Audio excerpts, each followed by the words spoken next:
Cette vidéo est sponsorisée par Clean My Mac. Plus d'informations en fin de vidéo. Aujourd'hui, on va parler de Simone Veil.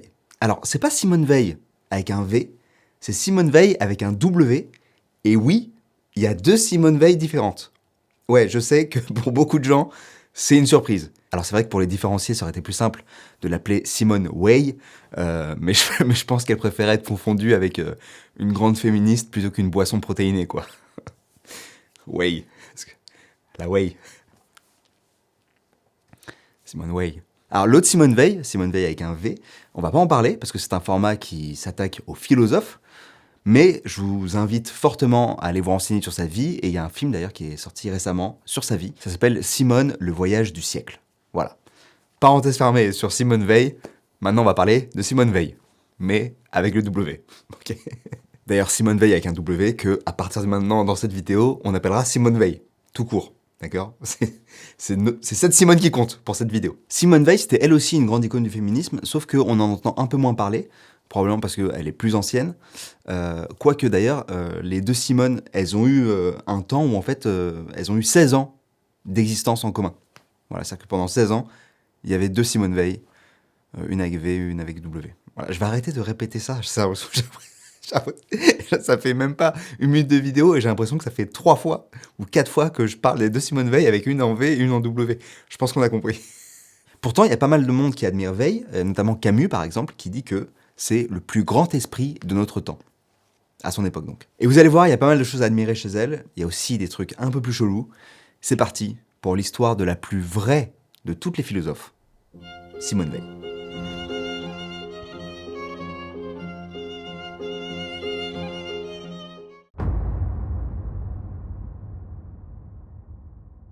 La jeune Simone est née le 3 février 1909 à Paris, dans une famille juive non pratiquante. Bon, déjà, vous le sentez peut-être venir, naître dans une famille juive au début du XXe siècle, ça annonce pas forcément du bon, mais pour l'instant ça va. Son père Bernard est chirurgien militaire, donc les Veil vont pas mal bouger pendant la Première Guerre mondiale, et donc vont être assez épargnés des combats. Pourtant, à 6 ans, Simone Veil apprend dans quelles conditions combattent les soldats, et elle décide de ne plus manger un seul carré de sucre, et de tout envoyer au front.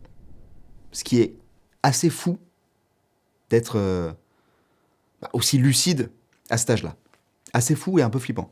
Ensuite, elle va grandir à Paris et faire une Hippocagne-Cagne, donc c'est une prépa littéraire, et elle est brillante. Elle fait ça au lycée Henri IV, et elle a aussi de très bons professeurs, notamment Alain, qui est un philosophe, et qui est déjà à ce moment-là une pointure dans le game de la philosophie. Ce sera une de ses grandes influences, et il y a notamment une phrase qui va la marquer, c'est une phrase que Alain donnait au début de chacun de ses cours, c'était « Il faut aller au vrai de toute son âme ». Et vous allez voir que Simone, elle a pris cette phrase au pied de la lettre. Dès l'université, elle va s'engager politiquement à gauche, en faveur des plus démunis, et c'est une sensibilité qu'elle va garder tout au long de sa vie. Mais elle se contente pas d'avoir son opinion. C'est un peu une polémiste, elle aime débattre, elle aime convaincre. Et ça, c'est pas une caractéristique que les gens qui l'ont connue décriraient comme positive.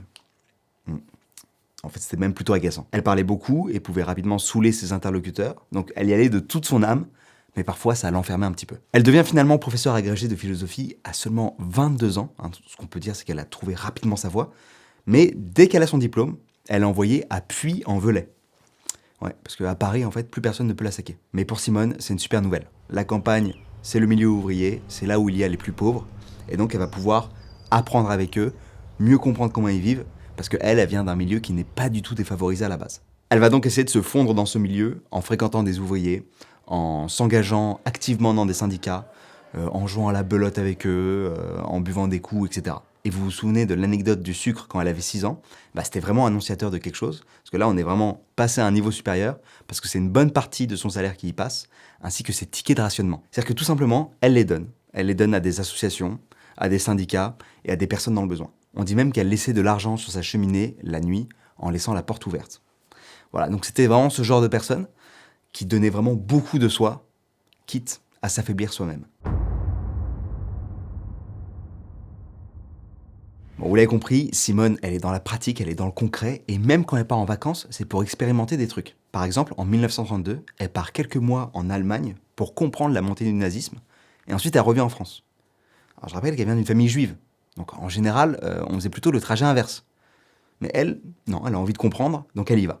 Elle va ensuite publier 4 articles sur le sujet qui vont permettre d'éclaircir plusieurs points historiques, notamment les mécaniques d'arrivée au pouvoir d'Hitler. Et après ça, elle n'arrête pas, elle va enfin pouvoir faire quelque chose qu'elle voulait faire depuis longtemps, c'est-à-dire expérimenter le travail à l'usine, et donc elle va devenir ouvrière. Alors avant, elle se le refusait, parce qu'elle voulait pas prendre la place d'un ouvrier ou d'une ouvrière alors que le chômage était en hausse.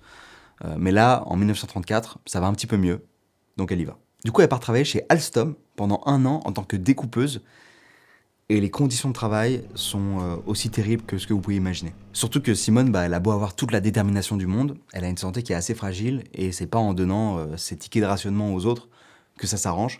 Elle a un journal qu'elle tient pendant cette expérience-là, qui s'appelle Journal d'usine, dans lequel elle explique en fait à quel point c'est dur et qu'elle travaille vraiment jusqu'à épuisement. Elle parle aussi du fait qu'elle souffre énormément, et vous avez vu un petit peu le profil de Simone, c'est pas quelqu'un qui est du genre à se plaindre, mais là c'est trop pour elle. Elle qui avait pour réputation de tenir tête à vraiment tout le monde, au bout de 3 semaines, elle dit plus rien.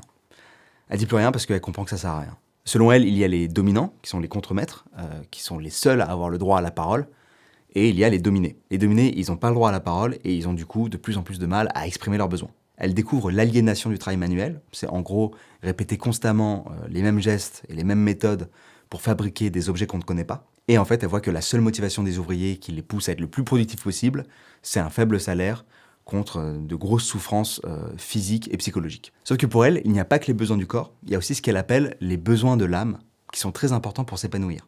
Donc même en montant les salaires, ça ne permettrait pas de compenser la pénibilité du travail, parce qu'avec l'aliénation, on vide son âme. Et pour nourrir son âme, comme on nourrit son corps par exemple, ça passe par des concepts comme la liberté, la sécurité, l'honneur ou l'enracinement, qui est un concept majeur qu'elle développera un peu plus tard dans sa vie.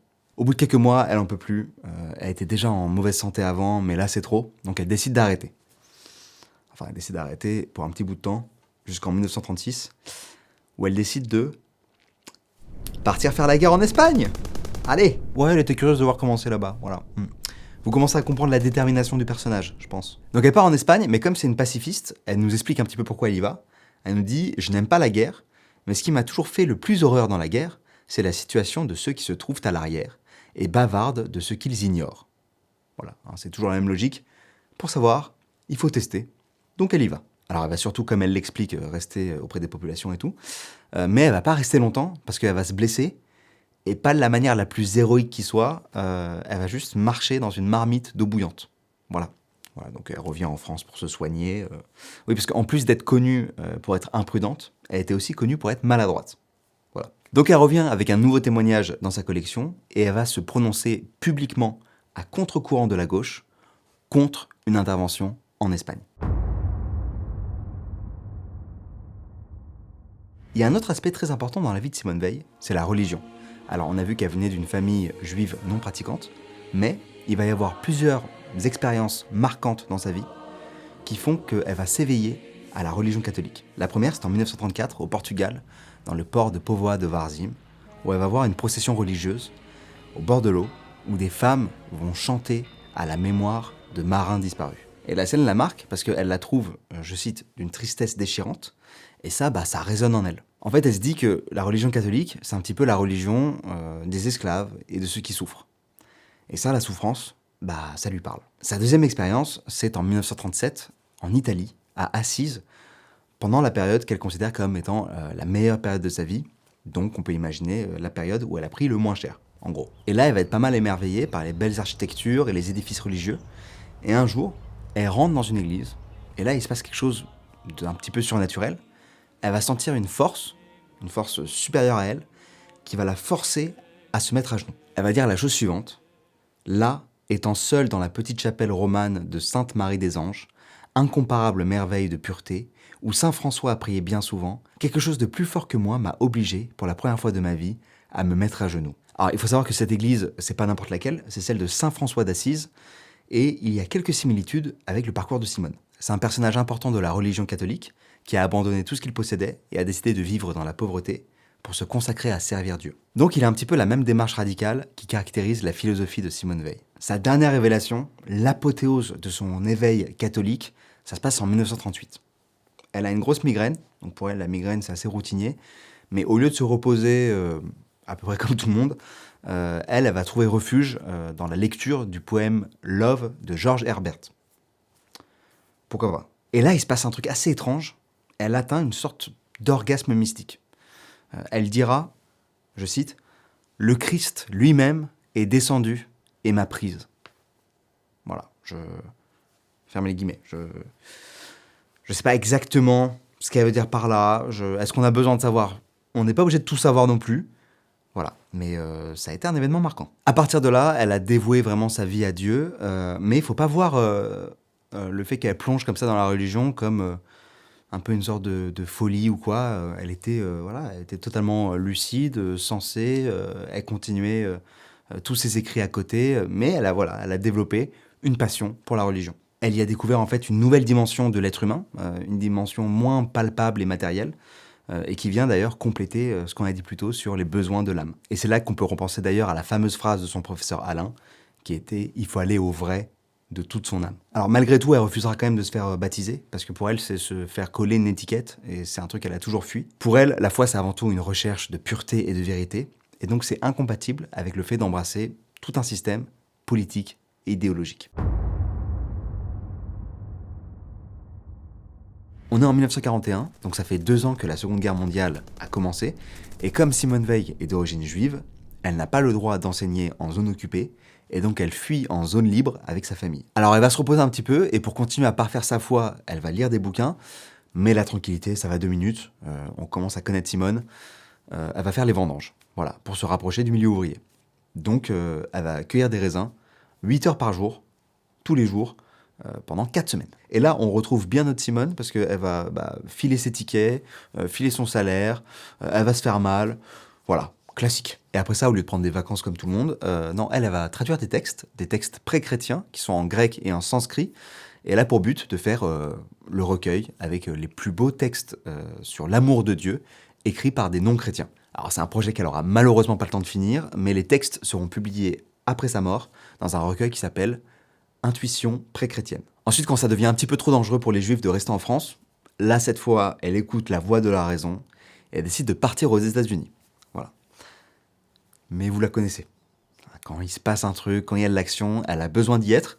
Donc elle retourne en Europe et cette fois, elle va à Londres pour apporter son aide. Et oui, évidemment, elle rejoint la résistance. Au moment où elle part, ses proches sont pas mal inquiets, parce qu'elle a cette réputation, comme je vous le disais, d'être maladroite, et donc de se blesser, voire même de blesser les autres. Mais elle, elle est têtue, elle y va, et elle demande à aller au front. Voilà. Là, on va la calmer. On lui dit, t'es bien gentil, mais le front, ça va être compliqué. Par contre, tu peux faire un travail de bureau. Et ça, elle l'accepte. Mais en parallèle à ça, parce que oui, ça suffit pas pour elle, elle continue d'écrire et elle développe notamment son œuvre qui va être la plus importante, l'enracinement. Donc c'est ce dont je vous parlais un peu plus tôt dans la vidéo. C'est quelque chose qu'elle a remarqué comme étant un besoin nécessaire à l'âme. Alors c'est un concept assez complexe, mais l'idée en gros c'est que on grandit tous dans des milieux qui sont nos racines. Par exemple, si je grandis en Auvergne, avec la langue française et dans une famille de culture française, ça va être mon milieu naturel, ça va être mes racines. Et du coup, elle dit aussi la chose suivante, chaque être humain a besoin d'avoir de multiples racines. Il a besoin de recevoir la presque totalité de sa vie morale, intellectuelle, spirituelle, par l'intermédiaire des milieux dont il fait naturellement partie. Et pour elle, le déracinement, donc le fait de s'arracher à ses racines, c'est, je cite, de loin la plus dangereuse des maladies des sociétés humaines. Alors je vous le dis souvent, c'est un format qui s'attarde sur la vie d'un ou d'une philosophe et pas sur sa philosophie, mais pour que vous compreniez l'impact du livre L'Enracinement de Simone Veil, je vais vous dire ce que Camus en a pensé, puisqu'il dit que c'est l'un des livres les plus lucides, les plus élevés et les plus beaux qu'on ait écrit depuis fort longtemps sur notre civilisation. Et il y a Hannah Arendt qui dit aussi que c'est l'un des ouvrages les plus intelligents et lucides sur son temps. Voilà, ça résume bien l'ampleur de la masterclass philosophique qu'a fait Simone. Et au passage, c'est une œuvre aussi qui est pertinente encore dans notre temps, parce que elle est en fait intéressante à mettre en perspective avec tout ce qu'on voit autour de la mondialisation, au fait que voilà, les populations se déplacent beaucoup plus, il y a beaucoup plus de cultures qui sont mélangées, etc. Donc ça peut être intéressant de revoir l'enracinement dans ce contexte-là. Mais c'est aussi sa dernière œuvre. C'est la dernière œuvre de Simone Veil, puisqu'elle décède en 1943. Elle meurt d'épuisement moral, physique et de tuberculose à 34 ans. 34 ans à surpasser les limites de son corps pour trouver la vérité. 34 ans à enchaîner les guerres, les travails pénibles, les traductions, les écrits. 34 ans, quoi. C'est si jeune, je sais pas si vous vous rendez compte. Pour moi, c'est par rapport au moment où je fais cette vidéo, c'est dans 1 an et demi. Elle a fait tellement de trucs, elle a marqué aussi notre histoire. Donc encore une fois, dans ce format, une vie hyper inspirante. Une vie qui voilà, quand on y pense, donne le vertige, quelque part. Parce que tout ce qu'elle a accompli, tout ce qu'elle a donné, et tout ce qu'elle n'a pas reçu, au final, puisqu'elle est morte si tôt. Voilà, je trouve ça puissant. J'espère que cette vidéo vous aura plu, j'espère qu'elle vous aura inspiré, mais avant de partir, il faut que je vous parle du sponsor de cette vidéo. Clean My Mac. Est-ce que vous avez un Mac ? Personnellement, je suis passé sur Mac il y a à peu près une dizaine d'années, et depuis plus d'1 an, j'utilise un logiciel sur Mac pour nettoyer mon Mac, qui s'appelle Clean My Mac X. Ce que j'aime avec ce soft, c'est qu'il est simple et efficace, et ça, c'est pas facile à faire. Il est aussi approuvé par Apple, donc ça fait plaisir. Et il combine plein d'outils en un seul. Je vais vous montrer ça tout de suite. Alors, une des nouveautés, c'est qu'il y a directement une barre dans le menu, comme ça. Donc, on peut lancer des analyses directes, on peut libérer de l'espace qui est purgeable. On a la batterie, le processeur, la mémoire, on a l'espace disque dispo, enfin bref. On a tout ce qui est là, et on va lancer une analyse, tiens. Donc là, on a du nettoyage qui est en cours, ça supprime les contenus inutiles. Avec la protection, il identifie les menaces potentielles, et la performance, ça nous aide à accélérer notre système. On va exécuter tout ça. Alors, je dois fermer des apps pour que ça marche. Je sais plus ce qu'il y a dans mes onglets, mais il faut vivre dangereusement, tant pis. Si c'était vraiment important, j'aurais dû les sauvegarder. Petit nettoyage du système. Et là, bingo, l'analyse intelligente est effectuée. Et ça donne un petit coup de polish sur mon Mac. Alors, il y a aussi le désinstalleur. Voilà, si vous voulez désinstaller, par exemple, certaines applications de manière assez simple. Il y a les extensions aussi qui permettent de gérer directement vos différentes extensions. Vous pouvez faire une analyse de fichiers malveillants. Mais moi, ce que j'aime particulièrement, c'est Télescope. C'est un truc qui permet de visualiser notamment la place que prennent plusieurs dossiers, etc. Et donc, c'est très cool quand on a besoin de faire de la place, supprimer des trucs, mieux ranger, etc. On voit tout de suite ce qui peut poser problème. Là, je vois le dossier user est extrêmement gros. Cyrus North, Movies. Et là, j'ai différents dossiers comme ça. Alors, ce dossier-là, on l'avait déjà vu la dernière fois, je l'ai toujours pas trié. Ce n'est pas des films pour adultes, c'est ma vidéo où je parle des films pour adultes. Hein, la preuve, je vous remets ce rush. Et action, ça tourne. Tu veux jouer le script ? Vas-y, je suis chaud. Voilà. Vous avez la preuve. Vous avez la preuve. C'est la seule application que j'utilise pour optimiser mon Mac et vous pouvez vous aussi l'utiliser et la tester grâce au lien qui est dans la description. Je les remercie d'avoir sponsorisé cette vidéo et je vous remercie de l'avoir regardé jusqu'au bout. On se revoit très vite la semaine prochaine. Love, peace, ciao.